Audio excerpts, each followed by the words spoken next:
Podcast.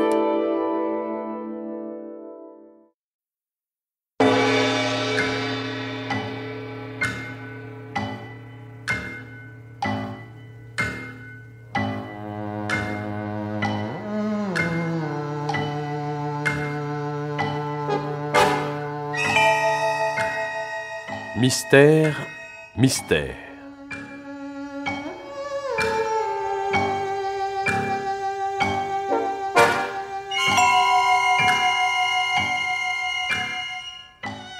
Pierre Billard a choisi pour vous ce soir N'avouez jamais, un film radiophonique de Louis Rognoni.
C'est ici, maître. Bien.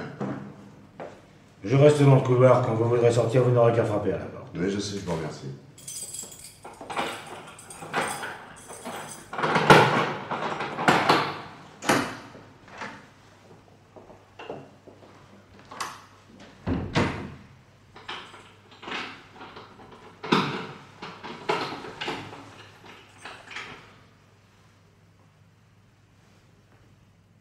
Bonjour. Bonjour. Je m'appelle Jean-Marc Robineau, et je suis votre avocat. Pas demandé d'avocat? Et en effet, c'est pourquoi j'ai été désigné par le bâtonnier pour assumer votre défense. Je me fous de ma défense. J'ai pris connaissance de votre dossier hier soir et j'ai passé une grande partie de la nuit à l'étudier. La première impression qui se dégage de cette lecture est que nous pourrons plaider les circonstances atténuantes. Et je peux m'asseoir à côté de vous? Si vous y tenez. Je vous remercie. Mais avant d'aborder l'étude même de ce dossier, en vous posant les questions indispensables pour compléter ma documentation, dites-moi, monsieur Martinez, s'il y a quelque chose que je peux faire pour vous? Vous savez que vous êtes au régime des prévenus et que, par conséquent, vous avez un certain nombre de droits que n'ont pas les condamnés. Sur le plan de la nourriture, notamment. Vous avez la possibilité de faire venir vos repas de l'extérieur. La soupe est bonne? Oui, mais peut-être y a-t-il des parents ou des amis qui ne sont pas avertis de votre arrestation. Je n'ai pas de parents. Enfin, dans les limites du règlement, je suis là pour atténuer les rigueurs de cette détention. Alors ne vous gênez pas avec moi, parlez. Que désirez-vous? Que vous me fichiez la paix. Mais pourquoi cette hostilité? Le fait que j'ai été désigné d'office ne doit pas vous indisposer contre moi. Je vous assure, monsieur Martinet, que si jamais le bâtonnier avait eu le moindre doute sur ma conscience ou mes capacités professionnelles, il aurait désigné un autre avocat. Foutez-moi le camp. Mais écoutez, Martinet, Vous ne comprenez pas que j'ai besoin d'être seul? Mais ce n'est certainement pas la meilleure solution. Au contraire. Après le choc que vous avez subi, vous avez besoin de quelqu'un qui vous aide à considérer la vérité en face. Quelle vérité? Mais pour moi, la vérité, c'est votre arrestation. Et puis votre détention dans cette maison d'arrêt. La vérité, c'est l'inculpation dont vous êtes l'objet, le meurtre de votre femme. Et c'est tout cela que je vous demande d'avoir le courage de regarder en face. La semaine prochaine, le juge d'instruction doit vous entendre sur le fond de l'affaire. La dernière fois, il n'avait fait que vous notifier votre inculpation. Le juge, je l'emmerde. Écoutez, je vous conseille pas de le lui répéter. Je vous conseille, je m'en fous. Bon. Sincèrement, je ne comprends pas votre attitude. Toutefois, j'admets que la sympathie et l'antipathie sont des sentiments qui peuvent naître spontanément. Il est fort possible qu'il y ait en moi quelque chose qui vous déplaise fortement. Et s'il en est ainsi, mon devoir est d'en rendre compte au bâtonnier pour qu'il désigne quelqu'un d'autre.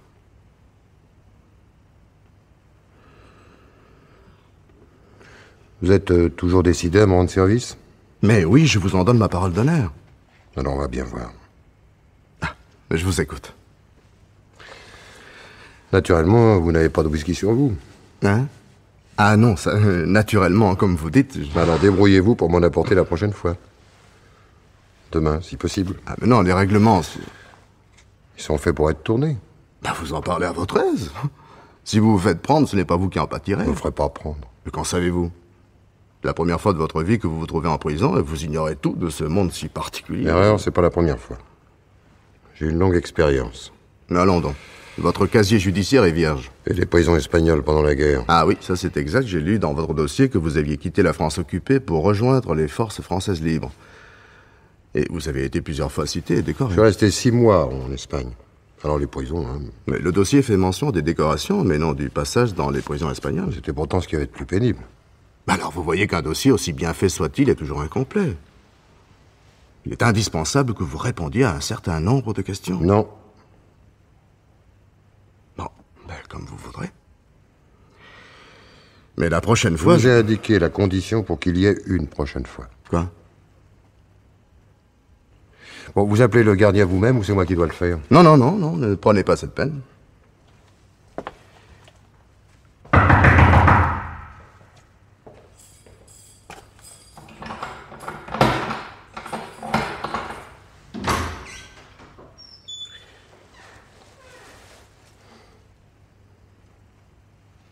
Au revoir, Martinet. Au revoir. N'est-ce pas? Tout dépend de vous.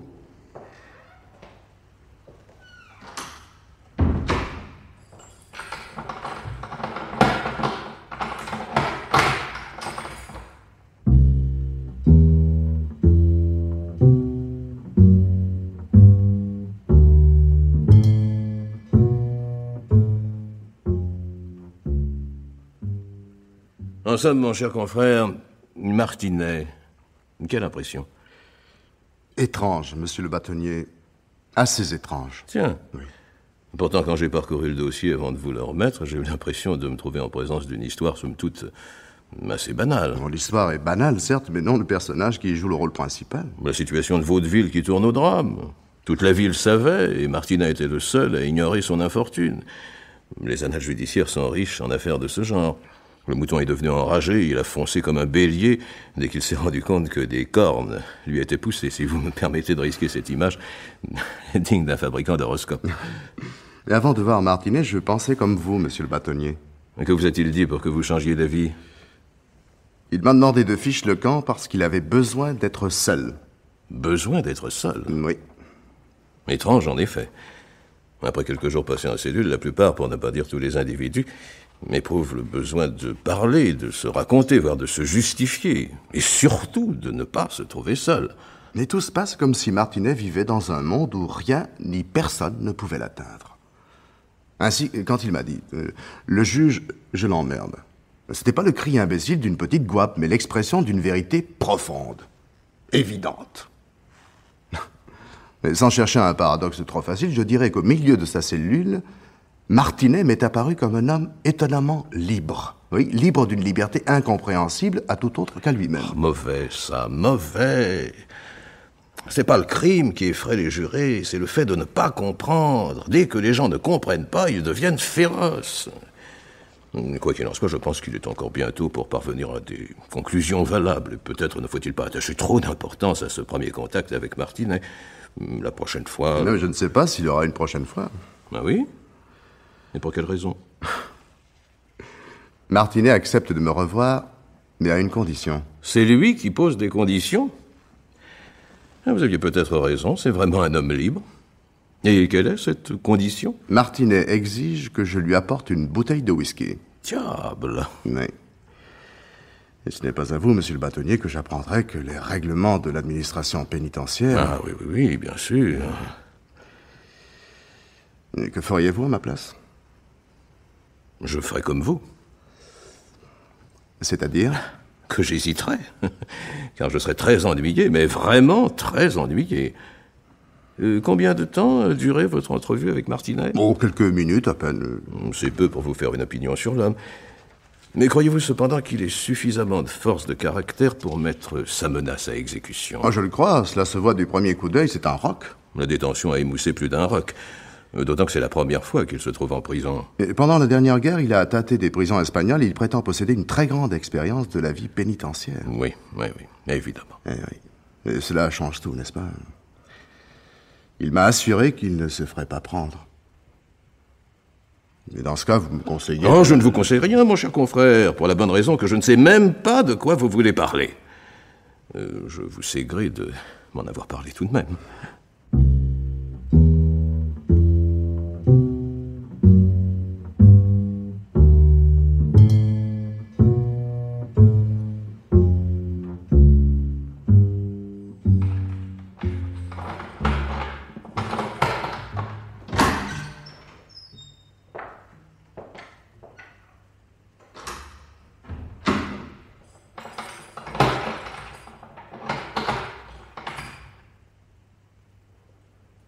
Bonjour.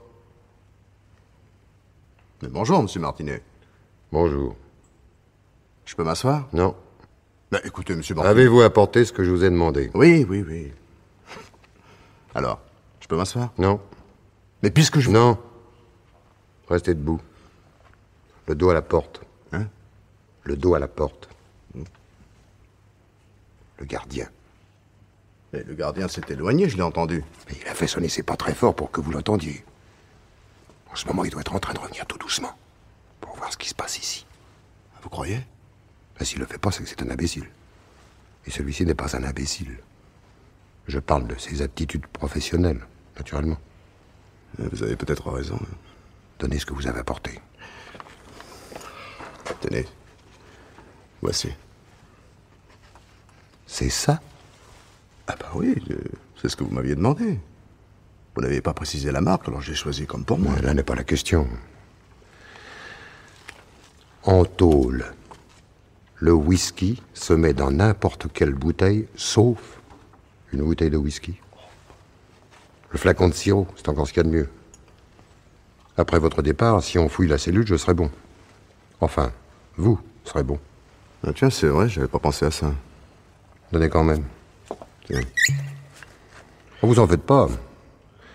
Vous rapporterez ce que je n'aurais pas bu, comme ça les vu, les connu.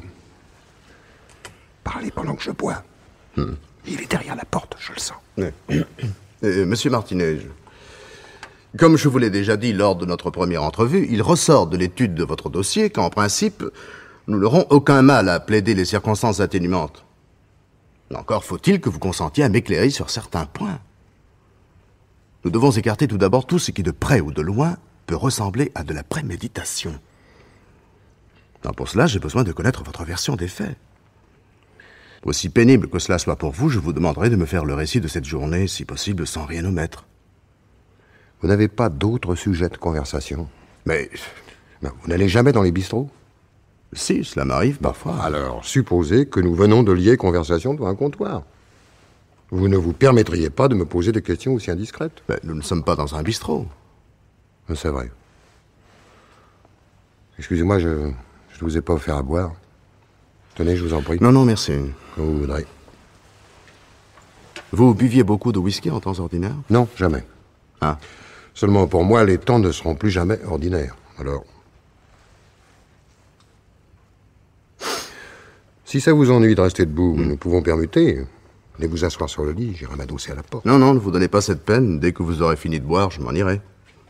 Comme vous voudrez. Et je m'en irai, puisque pas plus aujourd'hui qu'hier, vous n'êtes décidé à parler. Les effets du whisky ne doivent pas être aussi rapides, et pourtant, voyez-vous, comment dirais-je, je me sens aujourd'hui d'humeur bavarde. Enfin, beaucoup plus bavarde qu'hier. Et vous refusez de répondre à mes questions. Elles sont indiscrètes et sans intérêt. Mais si je ne sais rien de vous et que j'ignore tout des circonstances du drame, comment voulez-vous que je vous défende? Mais je ne le veux pas. Bon, s'il en est ainsi, monsieur Martinet, choisissez un autre avocat. Non. Vous m'êtes très sympathique et je vous garde. J'en connais beaucoup qui, pour le whisky, se seraient défilés. C'est possible, monsieur Martinet, mais je me fais une autre idée de ma mission d'avocat. Pour moi, elle ne consiste pas seulement à vous apporter de l'alcool en dépit des règlements. Mais c'est une mission bonne, noble et généreuse. Épargnez-moi votre ironie. Il n'y a aucune ironie dans mes propos. Et puisque vous semblez si fort tenir à ce que je vous fasse des confidences, je vais vous en faire une. Une seule, mais sincère. Venue du plus profond de moi-même. Et qui vous évitera à l'avenir de me poser des questions superflues. Je vous écoute. Vous n'avez encore rien dit et déjà vous regrettez. Non. Écoutez-moi bien, maître. La seule assistance, le seul réconfort que vous puissiez m'apporter, c'est ça. Ce whisky. Pour le reste, vous ne pouvez rien. Rien. Vous avez compris? Rien. Vous êtes mon avocat, vous devez me faire confiance. Croyez-vous que je sois sincère? Oui, Martinet, oui. Ce qui ne signifie pas que vous ayez raison. Raison de quoi? Raison de qui? Laissons ça de côté. Voyez-vous? Et occupons-nous des détails pratiques de ma défense. Bon, je remplis mon cas à ras bord. Et je vous rends cette bouteille inutile et dangereuse. Vous êtes un si bon avocat que je ne voudrais pas qu'il vous arrive un malheur à cause de moi. Demain. Demain? Êtes-vous certain que je reviendrai demain? Bon, ça fait aucun doute. En sortant, vous irez chez le pharmacien et vous achèterez un flacon de sirop. Le plus grand modèle. Et celui qui dégage l'odeur la plus forte. Il y en a deux. Véritablement pestilentiels. Quand vous viderez le flacon sans rincer, bien entendu, vous aurez soin de laisser couler le liquide sur l'étiquette, afin qu'elle en soit bien imprégnée. Vous laisserez également du sirop autour du goulot, dans les rainures du pas de vis. Oui. Laissez sécher toute la nuit et remplissez avec du vieux scotch. Vous avez compris? Ah oui, oui, c'est assez simple. Ainsi, ça vous évitera de venir me voir tous les jours. Je ne suis pas un ivrogne. Un grand flacon devrait me faire plusieurs jours. Si un gardien s'avise de pencher son vilain nez sur le flacon, l'odeur l'édifiera tout de suite. Au revoir, maître. Et merci encore de tout ce que vous faites pour moi. Vous pouvez appeler le gardien. Oui. Eh bien, au revoir, Martinet. Et à demain.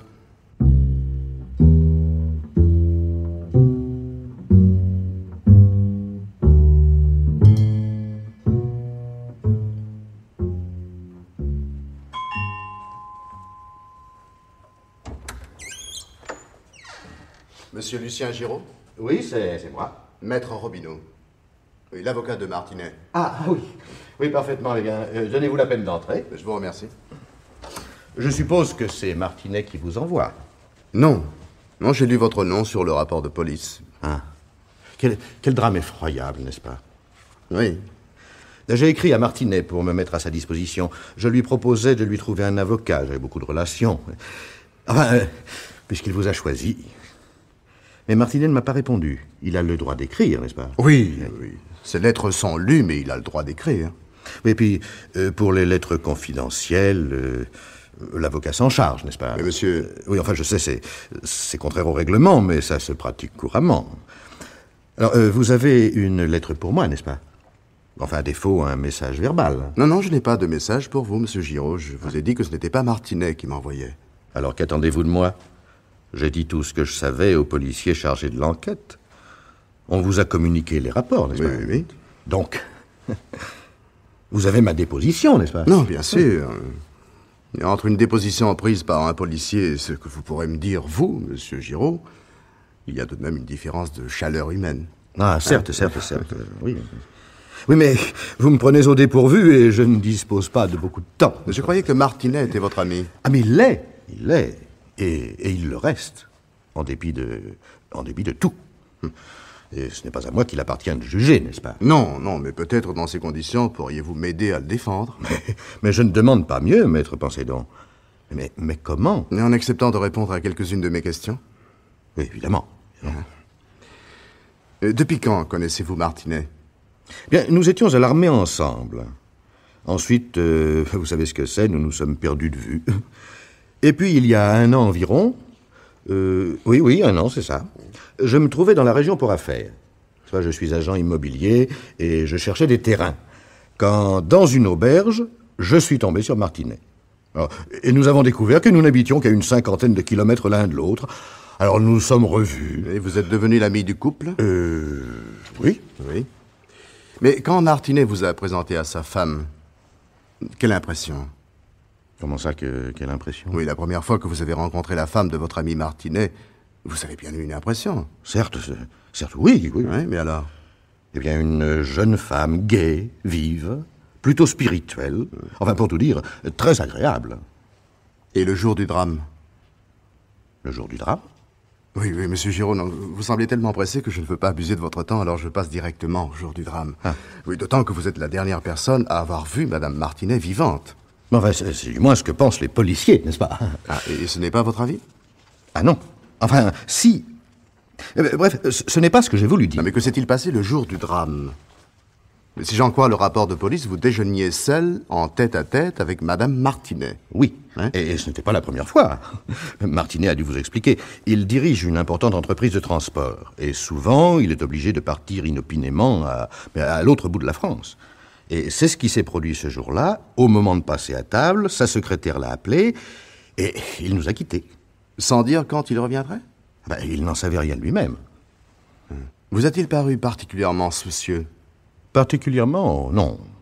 Non. Mais Martinet est toujours soucieux. Vous savez, c'est un véritable bourreau de travail, un homme actif. D'ailleurs, je me demande comment il peut supporter la prison. Et la domestique était absente? Ah non, elle était là pour servir le déjeuner. Elle n'est partie qu'ensuite. Tiens. Oui, elle avait quelques jours de congé pour aller voir sa famille. Un parent malade. Enfin, en partant, c'est moi qui l'ai accompagné à la gare. Pourquoi les policiers ne l'ont-ils pas interrogé? Ah, alors ça, je n'en sais rien. C'est à eux qu'il faut le demander. Oui, bien sûr. Mais à votre avis, quand Martinet a-t-il appris que sa femme le trompait? Le trompait-elle? Oui. Voilà. Toute la question est là, n'est-ce pas? Non, mais il paraît que c'était de notoriété publique. Oh, qu'appelez-vous notoriété publique? Voyons. Les ragots de cette ignoble petite ville. Non, je ne permettrai pas qu'on insulte la mémoire d'une morte qui fut la femme d'un ami. Mais c'est pourtant ce que les enquêteurs ont retenu comme mobile au geste de Martinet. Oui, écoutez, je vous prie de m'excuser, mais je n'ai vraiment plus le temps de discuter de tout ceci. Je suis en retard, alors revenez une autre fois. Mais dites bien surtout à Martinet que s'il a besoin de quoi que ce soit, il peut toujours compter sur moi. Vous le lui direz, n'est-ce pas? Mais je n'y manquerai pas, monsieur Giraud.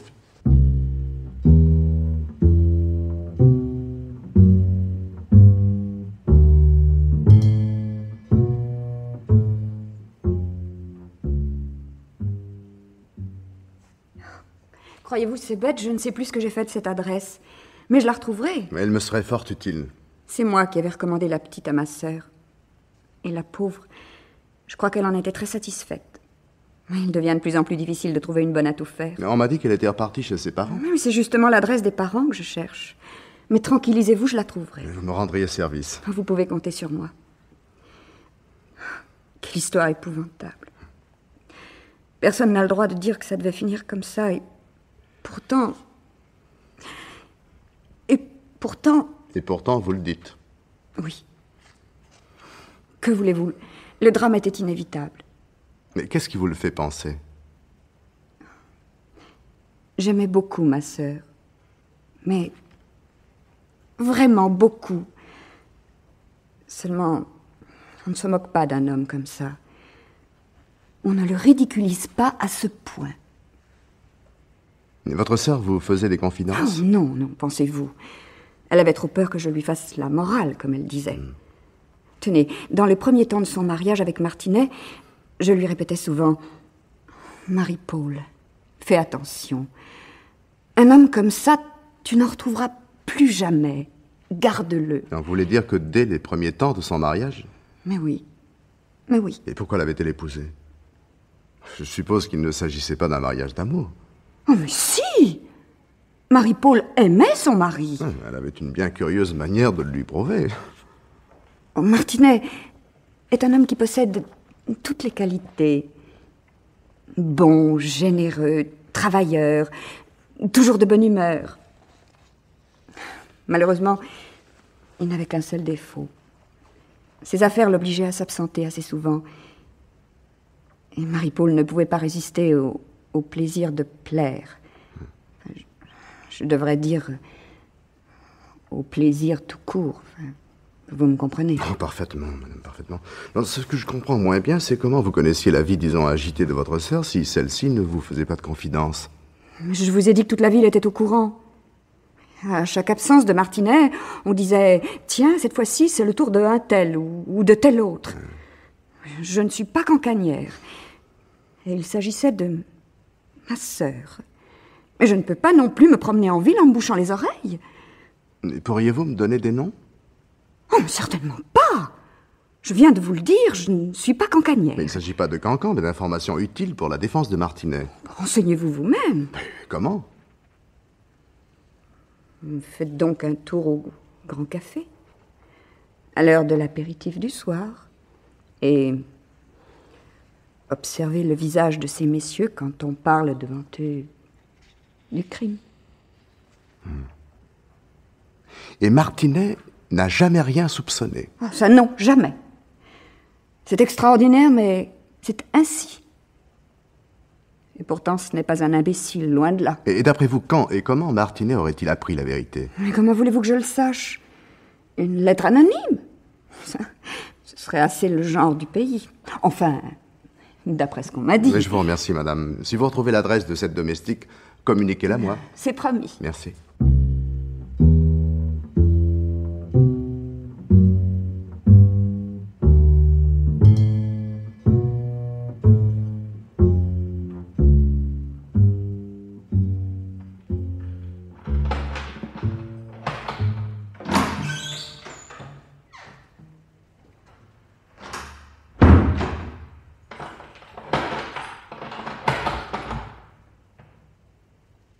Bonjour, Martinet.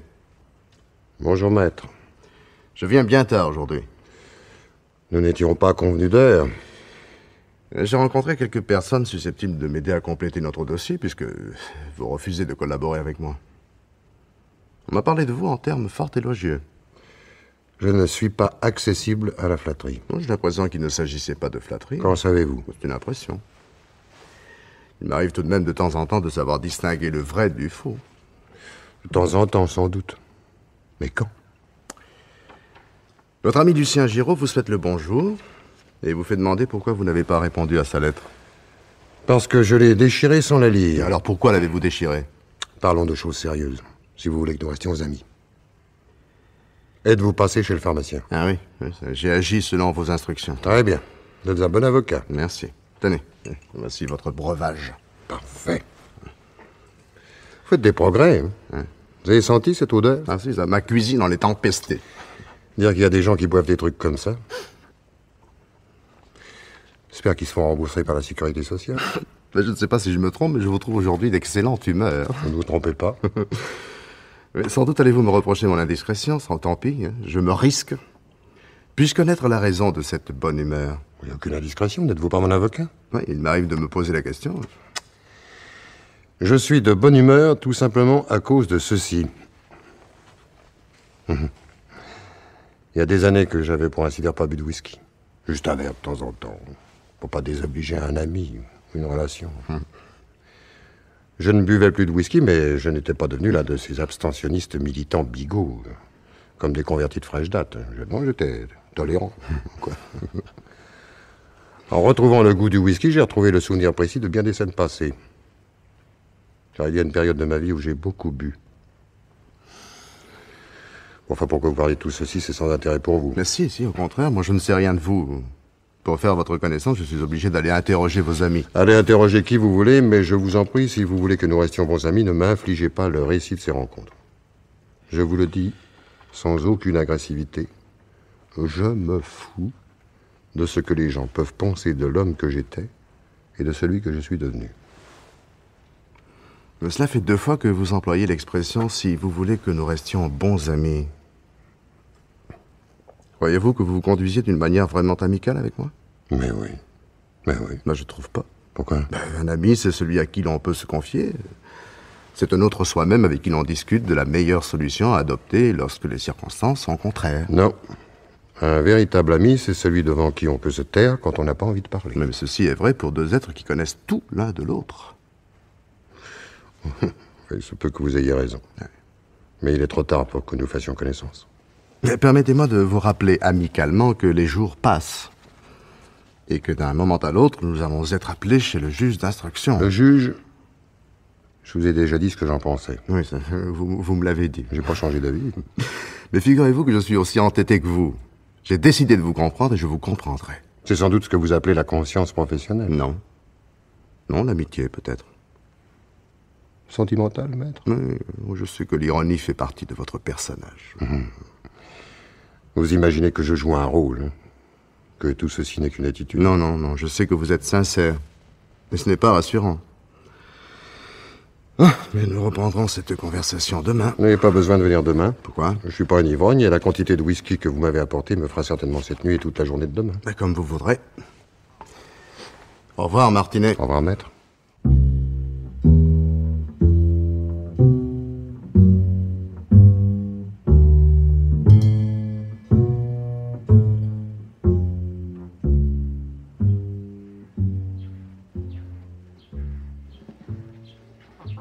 Pardon. Je cherche Denise Camuset. C'est moi? Ah, très bien. Bonjour, mademoiselle, Qu'est-ce que vous me voulez? Vous parlez? Si c'est lui qui vous envoie, dites-lui qu'il perd son temps. J'ignore à qui vous faites allusion, mademoiselle. Moi, je suis venu à propos de l'affaire Martinet. Je ne sais rien. Et vous êtes resté plusieurs mois au service des époux Martinet. Mais alors? Je ne sais rien quand même. Vous vous imaginez que vous ne savez rien, mais en réalité, vous possédez certainement des indices qui peuvent m'être très utiles. Je ne sais rien. Quand tout ça s'est passé, j'étais ici, à la ferme. Et ça, vous pouvez vérifier. Mes parents vous le diront. Et si les parents ne suffisent pas, il y a les voisins, qui ont passé toute la soirée chez nous. Juste à l'heure où elle se faisait estourbir. Alors je ne sais rien. Mais vous ne savez surtout pas le genre de questions que je veux vous poser. C'est pas difficile à deviner. Ce qui m'étonne, c'est que vous ne soyez pas venu plus tôt. Mais je comprends pas. Mais je ne me cache pas. Tout le monde savait que j'étais là. J'ai pris le train de 2 heures. Je suis arrivée ici à 5 heures. Et il y a 3 changements. Vous pouvez tout vérifier. Mais je le ferai si je le juge nécessaire. Mais pour l'instant... J'ai rien à craindre, je dis la vérité. Eh bien, continuez, mademoiselle, continuez. Et dites-moi pourquoi vous tenez tellement à prouver que vous n'étiez pas chez les Martinet au moment du crime. Oh, cette question... Mais c'est celle que je vous pose et je vous demanderai d'y répondre en toute franchise. Malgré que l'autre soit en prison, vous pensez que c'est peut-être bien moi qui ai fait le coup, hein? Et quelle raison auriez-vous d'en vouloir à votre patronne? Comme si vous ne le saviez pas. Écoutez, mademoiselle, je n'ai pas à savoir ou ne pas savoir. Je suis là pour vous l'entendre dire. Monsieur Giraud a dû vous en parler? Monsieur Lucien Giraud? Oui. Il ne faut pas me prendre pour plus gourde que je ne le suis. J'ai bien lu dans le journal que lui, vous l'avez interrogé. Alors c'est lui qui a dû parler.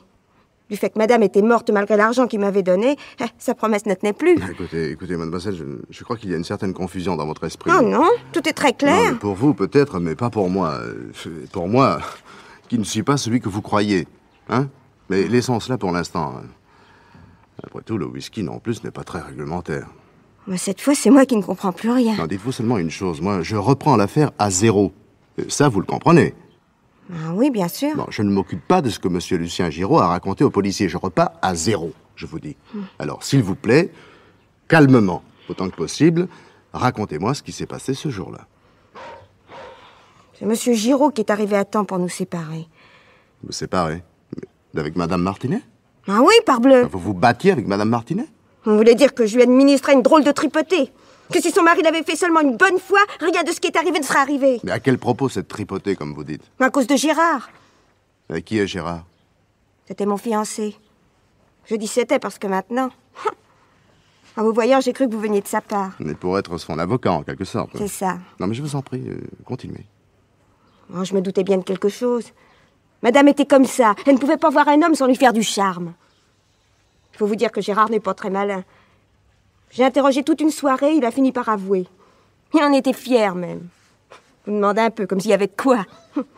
Alors la rage m'a prise, je suis allée trouver la Martinet. Et c'est là que vous avez commencé à vous expliquer. Quelle explication? Une bonne paire de gifles pour commencer. Et ensuite? Monsieur Giraud nous a séparés, je vous l'ai déjà dit. Avec beaucoup de mal, d'ailleurs. J'étais folle de rage. Je crois que je lui ai mordu la main. Après, naturellement, comme il n'était plus question que je reste dans la maison, je suis allée faire mes bagages.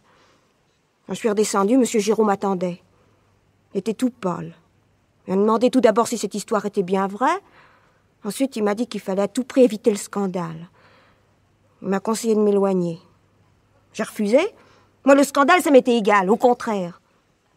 Alors, il m'a proposé de l'argent. Et vous avez accepté? Ben oui.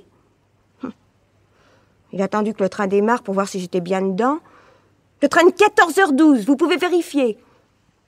Dans un sens, c'est grâce à lui que j'ai pas eu d'ennui avec la mort de madame, puisqu'à l'heure où elle est morte, j'étais ici. Vous pouvez vérifier.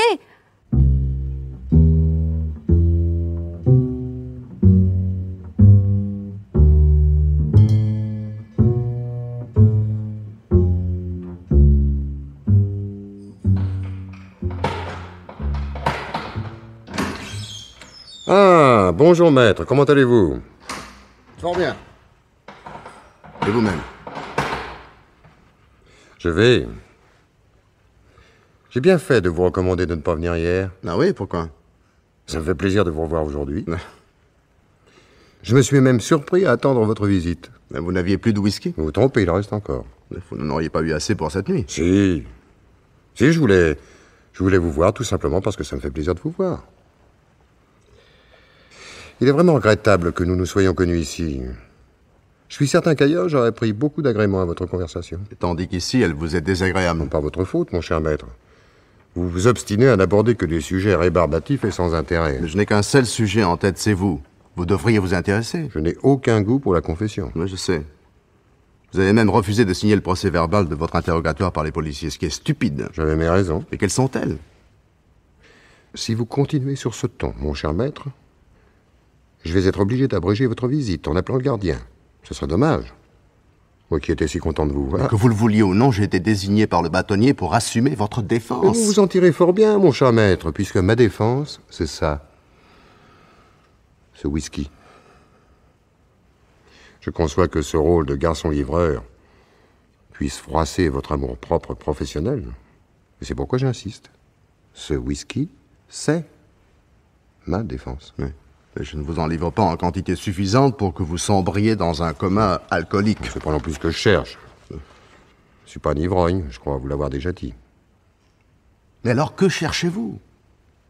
Au début, j'ai surtout cherché à vous éprouver. Je voulais voir si vous étiez homme à tourner les sacro-saints règlements et à prendre des risques. Vous avez vu? Oui. Et c'est un très bon point pour vous. Merci. Mais qui me dit qu'une fois que le gardien est revenu me chercher, vous ne videz pas le contenu du flacon dans votre lavabo? Non, tranquillisez-vous, je le bois. Et, à moins que cela soit encore une de ces questions indiscrètes auxquelles vous refusez de répondre, quelle sensation vous procure l'absorption de ce liquide alcoolisé? Assez merveilleuse. Ça réussit pas à tous les coups, mais quand ça réussit, c'est une sensation merveilleuse. Un voyage dans le temps, un peu moins distingué que celui de Marcel Proust. Moi, je n'émiette pas une madeleine dans une tasse de thé. Je bois du whisky sans glace dans un carreau en fer. Mais je suppose qu'il serait parfaitement inconvenant de ma part de vous demander de me raconter l'un de ces souvenirs. Vous avez deviné juste. Nous nous entendons de mieux en mieux. Vous avez raison. Excusez-moi. Un garçon livreur est incapable de comprendre ces choses. Tenez, voici un flacon. Rendez-moi l'autre. Et dites-moi quand je dois revenir. Ne vous fâchez pas. Restez encore. Ce ne sont pas les sujets de conversation qui manquent. Mais lesquels? À vous de choisir, j'y renonce. À la télévision, par exemple. Nous n'avons pas encore la télévision dans les cellules. Qu'est-ce que vous avez eu de beau ces derniers temps? Impossible de vous répondre. Hein? Mais pourquoi? C'était en votre âme et conscience. Eh ben, vous voyez, vous êtes presque parvenu à me faire rire. Et vous m'envoyez ravi. Bon, maintenant je m'en vais. Nous sommes convoqués chez le juge après-demain. Parfait. Oui, alors inutile de me dire ce que vous pensez du juge, je le sais. Pour vous faire plaisir, maître, je vous jure que je ne lui dirai pas. Bon, vous ferez comme vous voudrez, puisque vous n'avez que faire de mes conseils. Comme moi je n'ai cure des vôtres, je continue mon enquête. Au revoir, Martinet. Au revoir, maître. À demain. Ah, j'allais oublier. Quoi donc? Cette lettre pour mon comptable. Oui.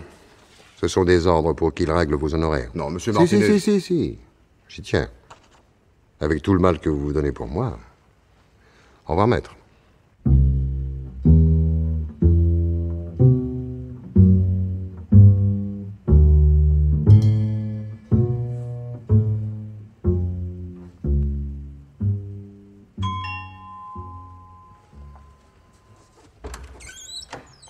Ah, bonjour, maître, je vous en prie. Donnez-vous la peine d'entrer, n'est-ce pas? Bonjour, monsieur Giraud. Par ici.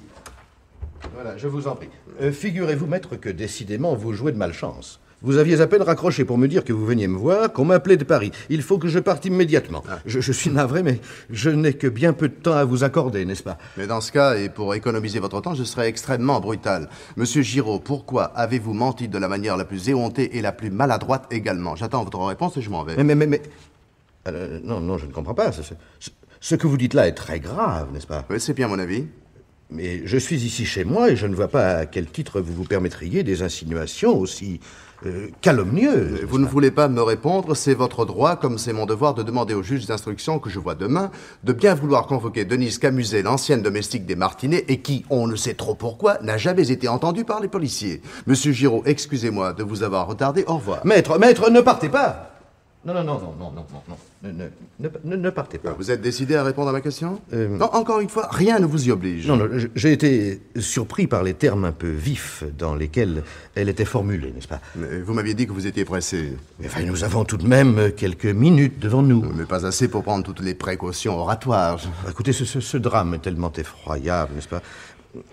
Martinet est mon ami. Alors, est-il bien nécessaire de remuer des torrents de boue? Non, il faut aller chercher la vérité où elle se cache, et c'est parfois dans la boue. Oui, certes, mais si Martinet est acquitté, ce qui est probable, n'est-ce pas, drame passionnel, drame de la jalousie, hélas, justifié. La dernière fois, vous m'avez dit, le trompait-elle?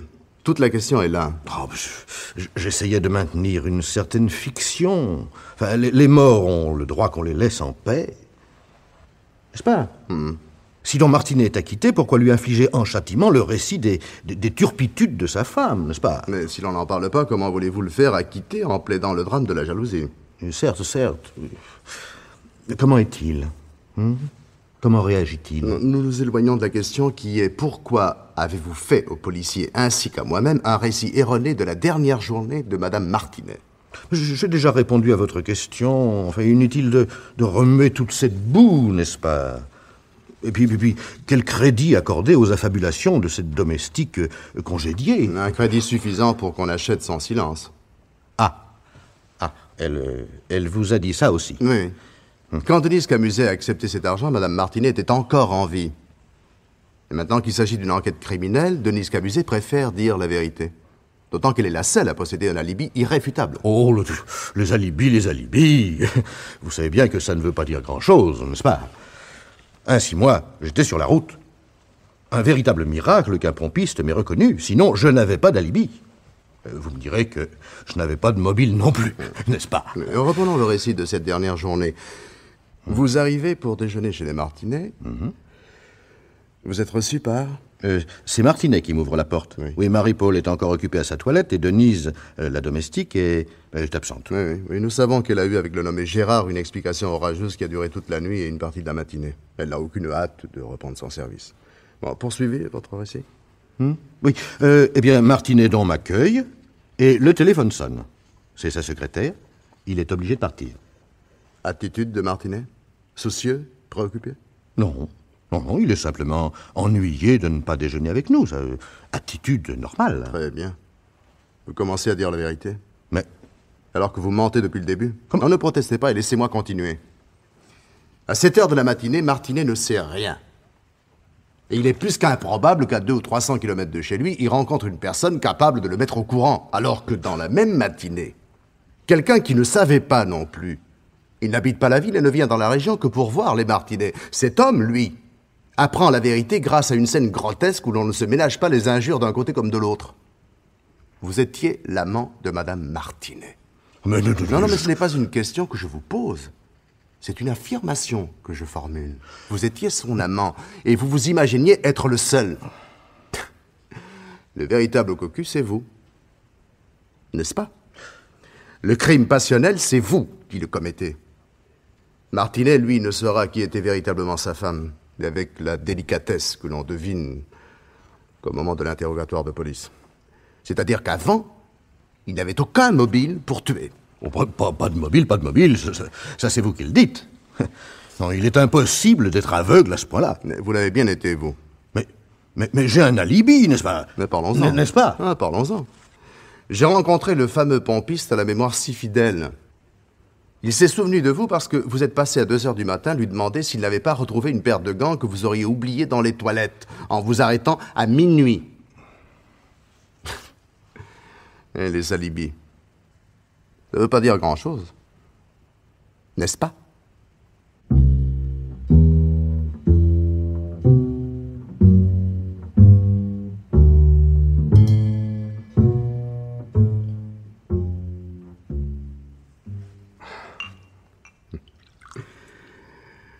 Alors, Martinet, le whisky n'a-t-il pas un goût plus agréable ici?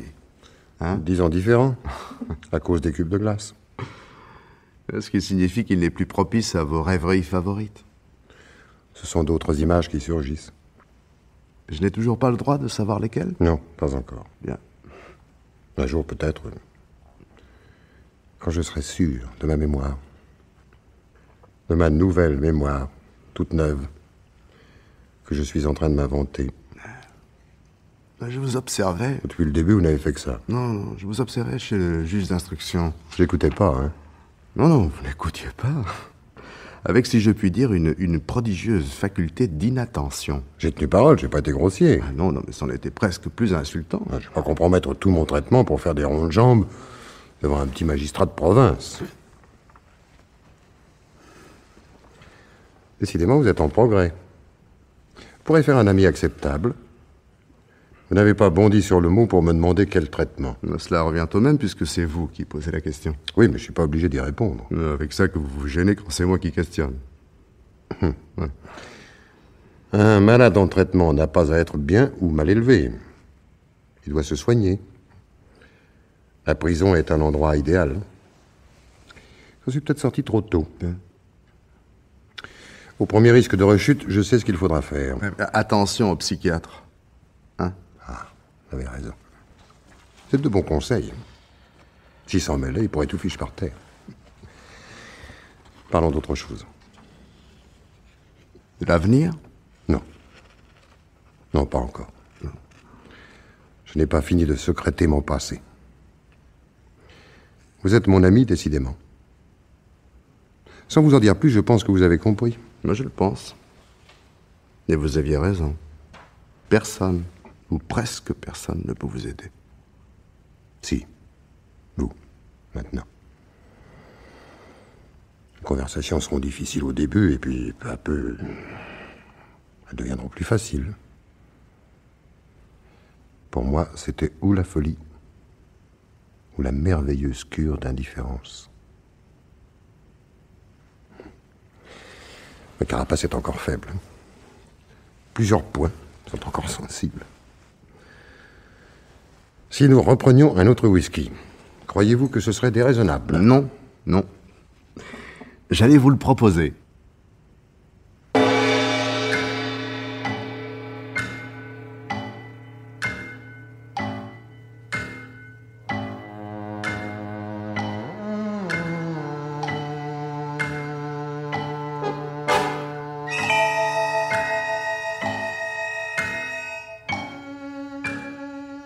Pierre Billard vous a présenté ce soir N'avouez jamais, un film radiophonique de Louis Rognoni, avec André Valmy, Jean-Marie Fertet, Jacques Sapin, Jean-Pierre Litwack, Jacqueline Rivière, Dominique Page et Marcel Lestin.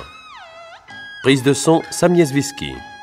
Collaboration technique Jeanne Chomara. Bruitage Jean-Jacques Noël. Assistante Suzanne David. Réalisation Pierre Billard.